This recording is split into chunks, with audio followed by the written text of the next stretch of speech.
Good morning student, how are you? Fine, okay, सभी fine है। अच्छी बात है। चलिए, अभी आप फिफ्थ में वीडियो भी देख रहे हैं, कभी कभी लाइव क्लास भी पढ़ रहे हो, है ना। अभी घर बैठ के पढ़ना। अभी तक गवर्नमेंट का तो ऑर्डर 31 तारीख तक, फिर देखते कब स्कूल खुलते हैं अपने, उस हिसाब से अपन को पढ़ाई करना है। लेकिन इसके पहले घर में अपन को सेफ रहना है, मास्क लगा के कहीं जाना है, सैनिटाइजर करना है। कुछ भी खाने पीने की चीज़ है, सबसे पहले साबुन से हाथ धोना, सैनिटाइजर करना है, फिर कुछ चीज़ खाना है। ध्यान रहे, ज़्यादा बाहर घूमो मत, घर के अंदर रहो, सेफ रहो, ठीक है। अब अपने टेस्ट भी हो गए हैं, टेस्ट के अब देखना आपको कितनी पढ़ाई करी आपने, कैसे नंबर आए हैं। कॉपी मिलेगी तो मालूम पड़ेंगे। और जिसने प्रोजेक्ट जमा नहीं करे तो प्रोजेक्ट जल्दी से जल्दी जमा कर देना। प्रोजेक्ट के 5 नंबर हैं, ठीक है ना। अब आज हम पढ़ेंगे व्याकरण, पढ़ेंगे हिंदी में पेज नंबर 104, स्पेशल साउंड, विशेष आवाज़ें। विशेष आवाज़ अपन को मालूम है, जैसे ट्रेन की और हवा की sir sir sir sir sir, बादल गरजते हैं तो गड़ गड़ गड़ गरजने की आवाज़ आती है ना। सबकी आवाज़ से अपन को मालूम पड़ जाता है। जैसे बिल्ली बोल रही म्याऊं तो अपन को मालूम पड़ जाती बिल्ली है, हो जाती। मेंढक टटर करते तो अपन को बोलते मेंढक की आवाज़ है। इस तरह सारी आवाज़ों से अपन को मालूम पड़ जाता है कौन की आवाज़ है, किसकी आवाज़। इसके बारे में पढ़ेंगे पेज नंबर 104। सभी पेरेंट्सों को प्रतिभा मिस का नमस्कार, प्रणाम, बच्चों को प्यार। चलिए, विशेष आवाज़ें, पेज नंबर निकालिए 104 और 105 पढ़ेंगे आज।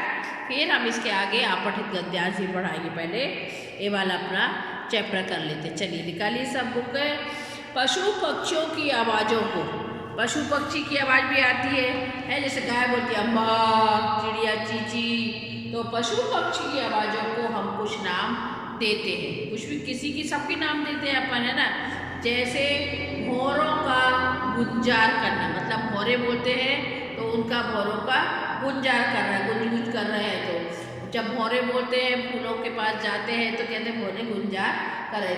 चिड़ियों का चहकना, सुबह सुबह जल्दी हो जाती है चिड़िया, ची ची ची ची करने लगती है, बल्कि चिड़िया चहकने लगी, उठ जाओ सुबह हो गई है।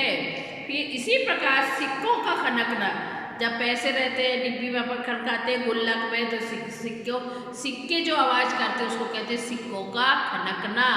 भौरे आवाज़ करते हैं भौरों का गुंजार करना। चिड़ियों के बोलने को चिड़ियों का चहकना। बादल वो जब गड़गड़ करते हैं, बादल का गरज रहा है, बादल बहुत आवाज़ करते हैं, अपन बोलते हैं ना बादल गरज रहे हैं। कुछ विशेष ध्वनि शब्दों का प्रयोग भाषा से होता है। भाषा, सभी ध्वनियों का प्रयोग तो भाषा से होता है, अपन जो भी बोलते हैं हिंदी में बोलते हैं ना। तो बादल जब बोलते तो क्या बोलते हैं, बादल को गरजना। बादल की आवाज़ को क्या बोलेंगे, गरजना। ऐसे नहीं बोलेंगे बादल बोल रहे हैं, बादल की आवाज़ को क्या बोलेंगे, गरजना। सिक्के गुल्लक में अपन जमा करते हैं, है ना। अपनी मनी बैंकिंग जो रहती है घर में, एक गुल्लक बनाते हैं ना बच्चे लोग, तो सिक्के इकट्ठे हो जाते हैं, गुल्लक को हिलाओ तो क्या बोलेंगे, खनकना। क्या होते हैं, खनकना। जैसे चूड़ी की आवाज़ करती, चूड़ी की आवाज़ को बोलती खनकना। इस तरह हवा चलती तो हवा सर सर सर सर, तो सर सराना। हवा की आवाज़ को जब बहुत तेज हवा चलती है तो बोलते सर सराना। क्या बोलेंगे हवा की आवाज़ को, सर सराना। दिल धड़कता है, अपन ऊपर चलते जल्दी जल्दी जल्दी जल्दी तो धड़कना, बहुत तेज तेज सांसें चलने लगती तो कहते हैं दिल धड़कना। दिल जब आवाज़ करता है, ऐसे पंपिंग करता है तो क्या बोलिए, दिल धड़कना। बिजली जब बादल होते हैं, पानी गिरती है तो उसको क्या कहेंगे, बिजली आवाज़ करती है तो क्या कहते हैं, कड़कना। तो बिजली जो आवाज़ करती है चमकती, उसको क्या कहेंगे, कड़कना।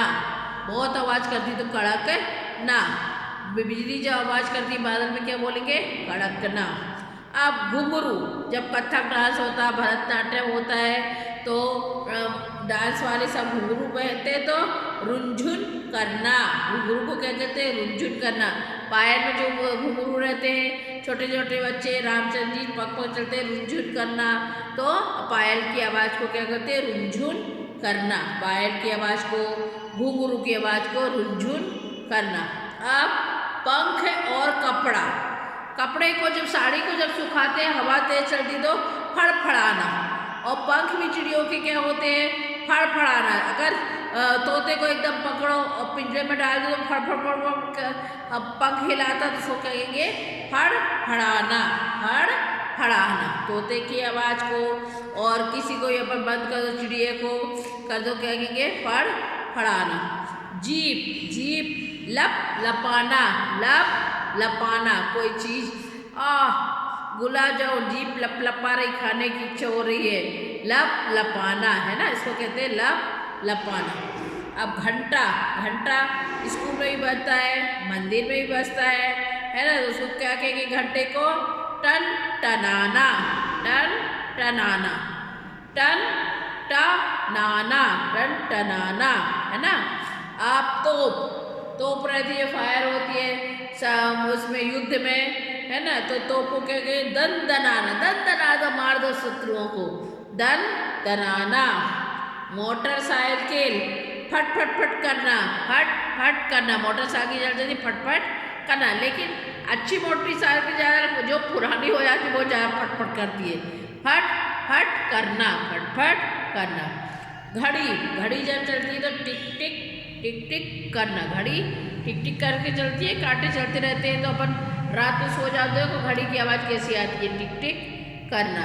अब जूता और चारपाई, चारपाई अपन टिका दो जब थोड़ी सूख जाती है, बिछाओ तो चर चर मराना, चर ऐसी आवाज़ करती है लकड़ी जब बिछा दो उसमें बैठो, चर मराना। और ऐसे जूता भी करता चर मराना। जूते की आवाज़ और चारपाई की आवाज़ को क्या कहेंगे? चर मराना। ये आवाज़ आपको सीखना है। कभी कोई पूछे जूते की आवाज़ को क्या बोलेंगे तो चर मराना। जीप की आवाज़ को लप लपाना। चूड़ियाँ, हमने चूड़ियाँ इसके पहले भी बताई थी ना, खन खनाना, उसमें हमने बता दिए थे खनकना, और उसमें सिक्के बताया था खनकना, खन खनाना भी बोलेंगे और खन खनाना भी बोलेंगे। वो था खनकना, और चूड़ियों की आवाज़ को खन खनाना, खन खनाना, खन खन करती है, खन खनाना, है ना।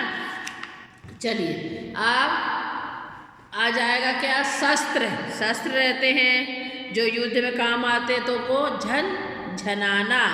शस्त्र की आवाज़ को क्या बोलेंगे? झन झनाना। पड़े पुड़ाए पुराने जो शस्त्र रहती है युद्ध में कहते तो थोड़ा सा चला लो, झन झना लो। पैर, पैर को पटकना, स्कूल में हम तुम लोग से कहते ना पैर ऐसे चलो कि चलने की आवाज़ नहीं आनी, पैर पटक पटक के मत चलो आवाज़ करके, तो पट पटाना। पैर की आवाज़ को वो कहेंगे पट पटाना। रेलगाड़ी, ये तो सब बचपन से सिखाते हैं अपन लोग, खेल खेलते हैं, LKG में भी कभी कभी यही सिखाते, चलो अपन खेल खेलें, कूच लाइन से चलते हैं ना, तो रेलगाड़ी को छुक छुक करना। फिर पत्ते, जो पेड़ हवा बसंत पंचमी आने वाली है, गर्मी आती तो बहुत सारे पत्ते, जिसके घरों में बगीचे रहते, खेत रहते, पत्ते गिर जाते, अपन झाड़ू लगाते तो क्या कराते?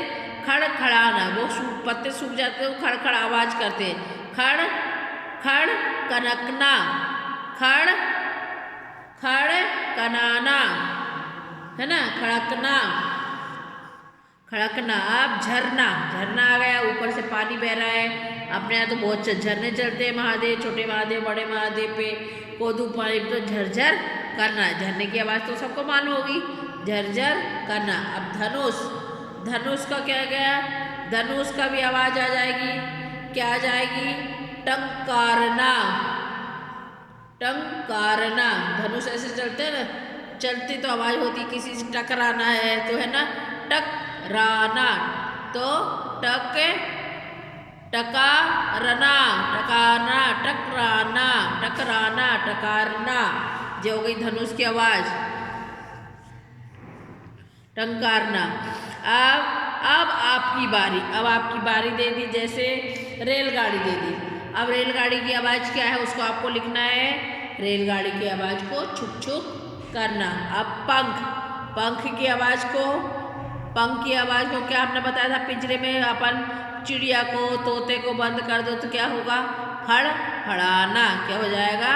फड़ फड़ाना। चूड़ियाँ, खन खनाना, खन खन खनाना, चूड़ियों की आवाज़ को। फिर कपड़ा, मैं बताया साड़ी सूख रही है, चादर सूख रहा, सूख जाता तो फड़ फड़ाना। फिर आवाज़, हवा चलती तो हवा हिलता रहता, फड़ फड़ाना। पत्ते, सूखे पत्ते जो घर आंगन में इकट्ठे हो जाते हैं, बगीचे में इकट्ठे हो जाते हैं, अपन झाड़ो तो खड़ खड़ाना। क्या हो जाता? खड़ खड़ाना। अब बिजली, बिजली जब क्या होती है, चमकती है तो क्या अपन लिखेंगे? कड़ कड़ाना। कड़ कड़ कड़ाना, है ना? कड़ कड़कना, कड़क कड़कना। अपन टुकड़े में नहीं पढ़ेंगे, ऐसे डायरेक्ट पढ़ेंगे तो कड़क ना, कड़क ना। बिजली बहुत तेज आवाज़ होती है, बादल गिरते हैं, जब बिजली पानी गिर रहा खूब तो अपन बोलते बिजली कड़क रही है ना? तो बिजली को क्या कहते? कड़कना। और कभी कभी ये भी कह देते कोई, बिजली चमक रही है, तो लेकिन चमक नहीं बोल सकते। चमक तो यूँ कहते हैं जैसे गोल्ड की कोई चीज़ है तो उसको बर्तन नए लेके आए, क्या चमक रहे हैं, है ना? वो सोने की चूड़ी पे नई नई पहनी तो चमक रही है, तो उसको चमकना नहीं कहेंगे। चमकना बोलोगे तो आप गलत हो जाएंगे, है ना? कड़कना, ठीक है ना? तो जवाब गई। अब आपको इस तरह से क्वेश्चन पूछा जाएगा। कुछ ध्वनि इस प्रकार है, उनके नाम लिखिए, परीक्षा में आ जाएगा। जैसे घुंघरू दे दिया हमने, जीभ दे दिया, घड़ी दे दी, तो इनके नाम लिखो, तो इसके नाम लिखना पड़ेगा। इसलिए ये पूरी विशेष आवाज़, स्पेशल आवाज़ आपको पूरा याद करना है। और पूरे आवाज़ याद करके फिर आप अपने आप ऐसे इधर से क्वेश्चन ले लेना, जैसे बादल, सिक्के, दिल, बिजली। मम्मी आपको दे देगी, ये होमवर्क है आपका, तो पूरे होमवर्क इस तरह से फिर आप उसका आंसर सामने लिखना। इस तरह से पूरा हो जाएगा।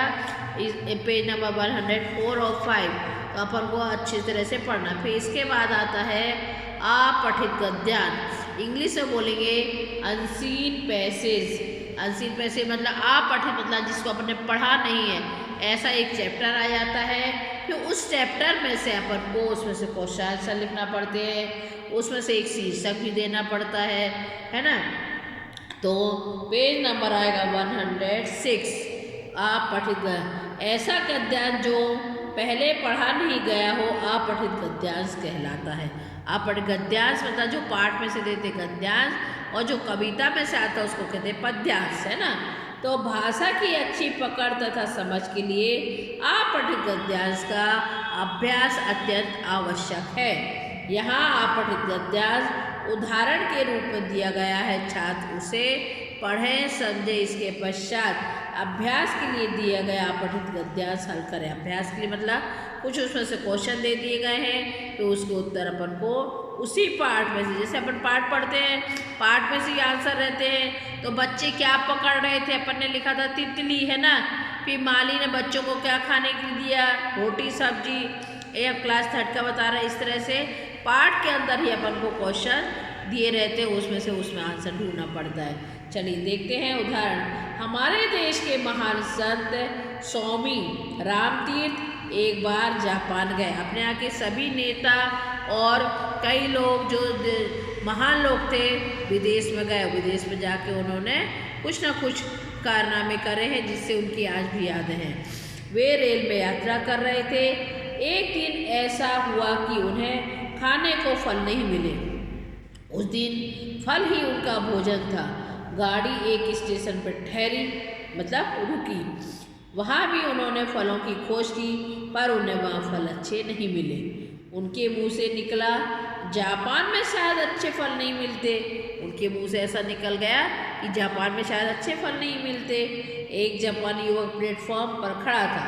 वह अपनी पत्नी को रेल में बैठाने आया था। उसने ये शब्द सुने, वह अपनी बातचीत में ही छोड़कर भागा। कहीं दूर से एक टोकरी ताजे फल ले आया। उसको भाई अपने देश की बुराई सहन नहीं हुई। उसने बोला, अरे जापान में तो अच्छे फल मिलते। फटाफट गया, एक टोकरी फल ले आया। क्या ले आया? फल वह छोड़कर भागा, कहीं एक टोकरी ताजे फल ले आया। वे फल उसने स्वामी रामतीर्थ को भेंट करते हुए कहा, लीजिए, आपको ताजे फलों की जरूरत थी। स्वामी जी ने समझा कि यह कोई फल बेचने वाला है। उन्होंने दाम पूछे, पर उसने दाम लेने से इनकार कर दिया। बहुत आग्रह करने पर उसने कहा, आप इनका मूल देना ही चाहते हो तो वह यह है कि आप अपने देश में जाकर किसी से यह न कहिए कि जापान में अच्छे फल नहीं मिलते। अपने देश की बुराई नहीं करना, इसलिए अपन को भी अपने देश में स्वाभिमान होना चाहिए। अपन को सारी चीज़ें मिलती हैं। कोई भी अपने देश की, अपने घर के, अपने परिवार की कभी भी कोई बुराई नहीं करता और नहीं करना भी नहीं चाहिए। हमेशा एकता और अच्छे से रहना चाहिए। अपना देश है, अपना घर है, घर में भी कभी लड़ाई नहीं करना, भाई बहनों से मिलजुल के रहना है ना। चलिए अब अब प्रश्न दिया है उसमें, स्वामी राम तीर्थ को फलों की आवश्यकता क्यों थी? अब अपन लिखेंगे स्वामी राम तीर्थ को फलों की आवश्यकता इसलिए थी क्योंकि वे भोजन में केवल फल ही खाते थे। भोजन के रूप में वे केवल फल, शॉर्ट में अपन भी लिख सकते कि वे भोजन के रूप में केवल फल ही खाते थे। दूसरा, जापान में शायद अच्छे फल नहीं मिलते। स्वामी जी ने ऐसा क्यों कहा? क्योंकि स्टेशन में उन्होंने फल खोजे परंतु ताजे फल नहीं मिले। तब उन्होंने सोचा कि यहाँ अच्छे फल मिलते ही नहीं। क्योंकि अपन ऐसा सोचेंगे, अरे ये फल यहाँ आते नहीं होंगे, वहाँ से आते हैं, अपने देश से आते हैं तो ऐसे हो जाते होंगे, बासे हो जाते हैं, तो इसलिए उन्होंने ऐसा सोचा यहाँ ताजे फल मिलते ही नहीं। जापानी युवक ने पैसे लेने से मना क्यों किया?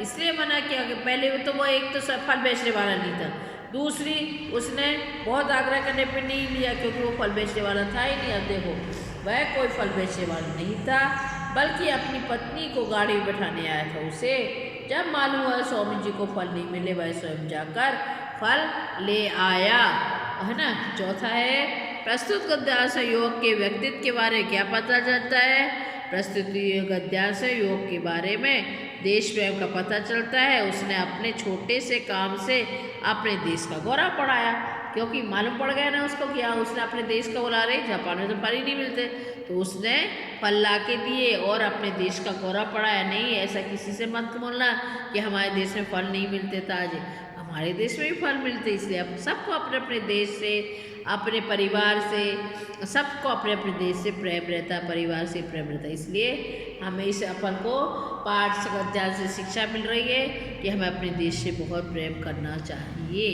ठीक है, अब अच्छे से पढ़िए और इसके आगे का और अपठित गद्यांश पढ़ना और अपनी जो बुक जितना पढ़ाया गया है बुक कंप्लीट करना है। आपकी चेक होगी, फिर आप देखो जनवरी का महीना निकल गया, फरवरी के कब वीक में कब परीक्षा हो जाए, CBSE का क्या आ गया रिजल्ट अभी मालूम नहीं है, कोरोना के कारण कब परीक्षा हो, कब कैसी हो।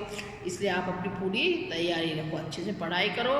प्रातःकाल सबसे पहले जल्दी उठना, अपने माता पिता के, बड़ों के हमेशा चरण स्पर्श करो, उनका आशीर्वाद लो। आशीर्वाद ही जो कभी ख़त्म नहीं होता। धन दौलत तो हमेशा ख़त्म हो जाती है, जो आशीर्वाद है जो समय पे अपना वही काम आता है। बड़ों का स्नेह प्यार हमेशा अच्छे से बोलो, मीठी मधुर वाणी बोलो, किसी से अशब्द नहीं बोलो, हमेशा प्यार से बोलो। ठीक है, बाय, थैंक यू।